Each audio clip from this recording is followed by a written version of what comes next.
Salim Pasha jewellery pan చౌరస్తా road Mahabub Nagar మా వద్ద సరసమైన ధరల్లో అన్ని రకాలైన గ్యారంటీగా బంగారు మరియు వెండి ఆభరణాలు అందుబాటులో ఉన్నాయి. మా వద్ద ఆర్డర్పై డిజైనర్ ఆభరణాలు కూడా తయారు చేస్తాం. మరిన్ని వివరాల కోసం ఈ క్రింది సెల్ ఫోన్ నెంబర్లను సంప్రదించండి. 9032690023 9885254758.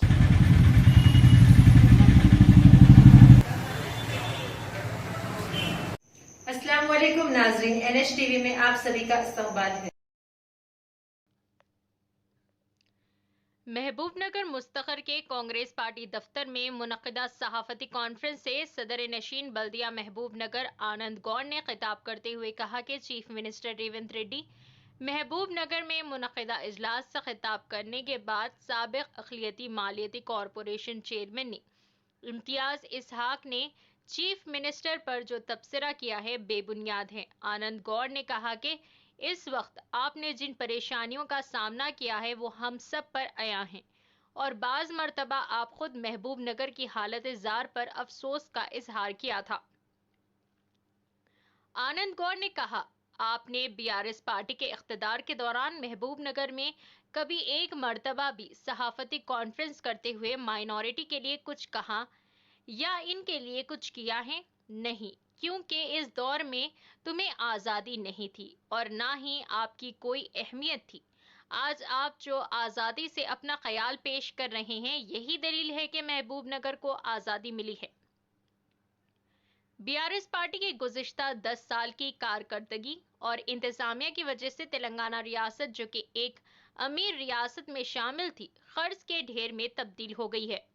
आनंद गौड़ ने कहा कि चीफ मिनिस्टर रेवंत रेड्डी वजीर आला से एक प्रोटोकॉल के मुताबिक मुलाकात की है और इसको लेकर बीजेपी और कांग्रेस को ये कहना नामुनासिब बात होगी। इन्होंने कहा कि महबूब नगर के माइनॉरिटीज जानते हैं कि चीफ मिनिस्टर इनके साथ खड़े हैं और जो वादे किए थे इन्हें एक के एक पूरा अमल करने की कोशिश की जा रही है।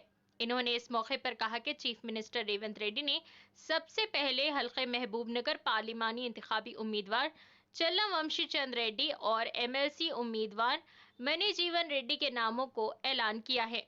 इस पर हम इनका तहे दिल से शुक्रिया करते हैं। इस मौके पर नायब सदर नशीन बल्दिया Shabbir Ahmed, DCC general secretary Siraj Khadri, town सदर लक्ष्मण यादव, जिला minority chairman Mohammad Fayaz, town youth सदर सलमान के अलावा कांग्रेस के दीगर कायदीन मौजूद थे। वीडियो मित्रुలకు అందరికీ నమస్కారం। 2 రోజుల క్రితం మహబూబ్ నగర్లో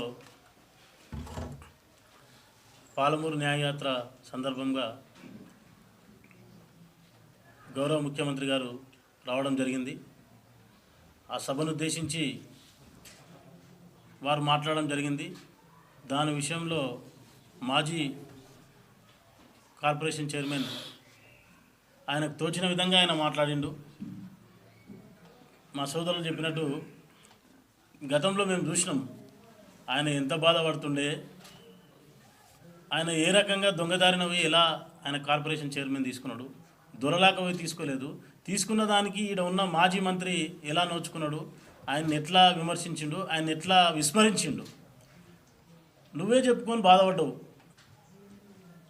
ఆ రోజు బీఆర్ఎస్ పార్టీలో ఏంది ఇంతకి ఇట్లా ఉంది, లోకల్ మహబూబ్నగర్ పరిస్థితి ఏంది, కనీసం సన్మానం చెప్పినట్టుగా సన్మానం కాదు, కనీసం గౌరవించలే। ఏడైనా ఒక ఈరోజు ఇంత స్వేచ్ఛగా మాట్లాడుతున్నావు, మహబూబ్నగర్కు స్వేచ్ఛ వచ్చిందనే దానికి ఇదే నిదర్శనం। నువ్వు ఎప్పుడైనా ఒక రోజైనా నువ్వు ప్రెస్ మీట్ పెట్టి ఏ విషయం మీదైనా అభివృద్ధి గురించి కానీ, పథకాల గురించి కానీ, మైనార్టీ సంక్షేమం గురించి కానీ ఏ రోజైనా నువ్వు స్వేచ్ఛగా హార్ట్ఫుల్గా నువ్వు మీ ప్రభుత్వం బీఆర్ఎస్ ప్రభుత్వంలో నువ్వు ఎప్పుడైనా ప్రెస్ మీట్ పెట్టినావా? ఈరోజు ముఖ్యమంత్రి గారి గురించి మాట్లాడే ముందు కనీసం ఆయన అంటే ప్రధానిని ఒక ప్రధాని స్థాయిలో ప్రధానిని గౌరవించే విధంగా గౌరవించడం జరిగింది తప్ప, గౌరవించడం వల్ల ప్రోటోకాల్ వల్ల ఆయన వెళ్ళడం గౌరవించడం జరిగింది। దాన్ని ఉద్దేశించి బీజేపీ పార్టీ కాంగ్రెస్ ఒకటని మాట్లాడడం చాలా తప్పు। ముఖ్యంగా మహబూబ్నగర్లో ఉన్న మైనార్టీలందరూ కూడా వాళ్ళు చూస్తూ ఉన్నారు। కాంగ్రెస్ పార్టీ 100 రోజులు కాలేదు, ఈరోజు దుమ్మెత్తి పోస్తున్నారు, మీరు ఓర్వలేకపోతున్నారు। 10 ఏళ్ళ నుంచి మీరు సాధించింది 100 రోజుల్లో సాధ్యమవుతుందా అని ఒకసారి మేము అడుగుతున్నాం. 6 గ్యారెంటీలు చెప్పారు ముఖ్యమంత్రి గారు, ఈ రోజు వరకు 5 గ్యారెంటీలు కంప్లీట్ చేశారు. 100 రోజులలో ఎవరైనా కంప్లీట్ చేస్తారా? అంటే ఓర్వలేని తనానికి కంట్లకు కనిపించినట్టుగా మీరందరూ, మీ పెద్దలు, మీ పార్టీ పెద్దలు కూడా చెప్తున్నారు, ప్రభుత్వాలు పడిపోతాయి, అదవుతుంది, ఇదవుతుంది. మీ పక్కల ఉత్తమ్ కుమార్ ఉన్నాడు, అన్నదమ్ములకు పంచాయతీ పెట్టే పార్టీ మీదంటే పక్కల కూర్చున్న ఉత్తమ్ కుమార్ గురించి మాట్లాడుతారు ఇంతియాజ్, పక్కన కూర్చున్న కోమటిరెడ్డి వెంకటరెడ్డి గురించి మాట్లాడుతారు. అంటే కలిసి తిరగడం మీకు నచ్చదనేది దానికి ఇదొకటి. అంటే నేర్చుకున్నారు కదా, లోకల్ అందరికీ నేర్పించారు కదా, ఎవరు కలవద్దు, ఒక దగ్గర కలవద్దు. ఈ అలవాటుని ఇంకా మీరు పోనిచ్చుకుంటలేరు. మాట్లాడే విధానంలో పక్కన వాళ్ళకే ఇది పెట్టే కార్యక్రమం అనేది ఇదే. దయచేసి ఒకటే చెప్తున్నా, ఇంతియాజ్ ఇసాక్ గారు, మీరు గౌరవంగా మీరు పెద్దలను, సీఎం గారిని ఎలా గౌరవించాలి, ఆయన సభను ఉద్దేశించి మాట్లాడిన సందర్భం వేరే, నువ్వు దాన్ని పుట్టించుకొని మాట్లాడిన సందర్భం వేరే.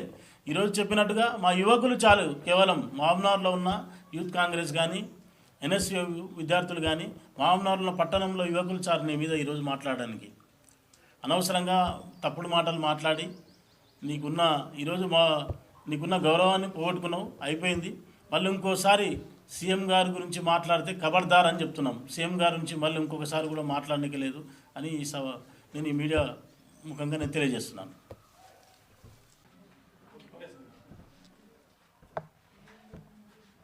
మహబూబ్ నగర్ పార్లమెంటరీ అభ్యర్థిగా వంశీ చంద్రెడ్డి గారిని మొదటి విడతలోనే ప్రకటించడం, అలాగే ఎమ్మెల్సీగా జీవన్ రెడ్డి గారిని ప్రకటించడం చాలా సంతోషకరం. ఎంపీగా వంశీ చంద్రెడ్డి గారిని భారీ మెజార్టీతో గెలిపించడానికి మేము మా వంతు సహకారం చేస్తాం. మేము అలాగే ఎమ్మెల్సీ జీవన్ రెడ్డి గారిని గెలిపించడానికి చైర్మన్గా కౌన్సిలర్లు అందరూ కూడా కాంగ్రెస్ పార్టీ ప్రకటించిన ఈ అభ్యర్థులను మేము గెలిపించడానికి మా వంతు కృషి మేము చాలా ఈ విషయంలో వాళ్ళని భారీ మెజార్టీతో గెలిపించడానికి కూడా అందరూ తహతహలాడుతున్నారు. ఈ ఎలక్షన్లో, పార్లమెంట్ ఎలక్షన్లో అందరూ మాట్లాడుకునే విధంగా కాకుండా వినూత్నమైన తీర్పిచ్చే విధంగా మహబూబ్నగర్ ప్రజలు ఎదురు చూస్తున్నారు. అలాగే లోకల్ బాడీ ఎలక్షన్స్ కూడా జీవన్ రెడ్డి గారిని భారీ మెజార్టీతో గెలిపించడానికి కూడా అందరూ కౌన్సిలర్లు కానీ, ఎంపీటీసీలు కానీ, జెడ్పీసీలు కానీ ముందుకు వస్తున్నారని చెప్పి కూడా నేను తెలియజేస్తున్నాను మీడియా. हमारे चैनल को लाइक कीजिए, शेयर कीजिए और सब्सक्राइब करना ना भूलें।